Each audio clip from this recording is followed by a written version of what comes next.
Alright, সকল জল্পনার অবসান ঘটিয়ে বর্তমানে প্রকাশ্যে এসেছে জুনিয়র এনটিআরের আসন্ন চলচ্চিত্র ওয়েট টু এ টেলার।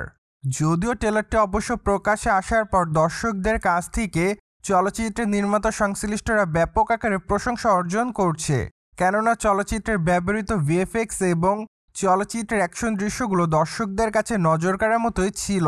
পাশাপাশি অবশ্য চলচ্চিত্রের ব্যাকগ্রাউন্ডগুলো দর্শকদের কাছে দৃষ্টি আকর্ষণ করে, যার প্রেক্ষাপটে এইটুকু বলাই বাহুল্য যে চলচ্চিত্রের ট্রেলারটি মুক্তি পাওয়ার পর থেকেই সামাজিক যোগাযোগ মাধ্যমে চলচ্চিত্রের নির্মাতারা প্রশংসা করাচ্ছেন নেটাগরিকদের কাছ থেকে।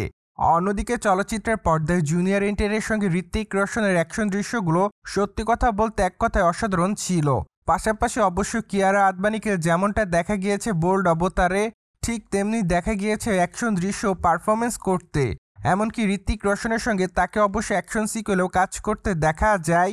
ওভারঅল সবকিছু মিলে এইটুকু বলাই বাহুল্য যে চলচ্চিত্রটি এবার সকল দর্শকদের কাছে দৃষ্টিনন্দন হয়ে দাঁড়াবে। সেই সাথে অবশ্য চলচ্চিত্রের গল্পের মধ্যেও যে বেশ বড় একটি টুইস্ট থাকবে তা তো অবশ্য চলচ্চিত্রের সম্পূর্ণ ট্রেলারটি দেখার পর অনুমান করা যাচ্ছে, কেননা চলচ্চিত্রের ট্রেলারটিতে ঋত্বিককে যেমন দেখা যাচ্ছে নায়কের চরিত্রে, ঠিক তেমনি দেখা যাচ্ছে খল চরিত্রে রয়েছে জুনিয়র এনটিআর। কিন্তু আসলে কি এমন ঘটেছিল জুনিয়র এনটিআরের সঙ্গে যার জন্য অবশ্য তিনি খল চরিত্রে অভিনয় করতে বাধ্য হন, তা মূলত হয়তো চলচ্চিত্রের পর্দায় ফ্ল্যাশব্যাকে দেখানো হবে, আর এটি হতে পারে চলচ্চিত্রের মূল ক্লাইম্যাক্সের অংশের মধ্যে একটি।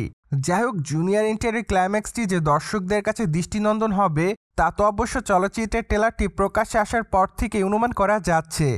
অন্যদিকে আপনারা সকলে জানেন যে চলচ্চিত্রটি আগস্ট মাসের 14 তারিখে মুক্তি দেওয়া হবে। তাই তো বলাই বাহুল্য যে বর্তমানে চলচ্চিত্রের প্রমোশনালের কাজের দিকে খুবই মনোনিবেশ করেছে চলচ্চিত্রের প্রযোজনা সংস্থা।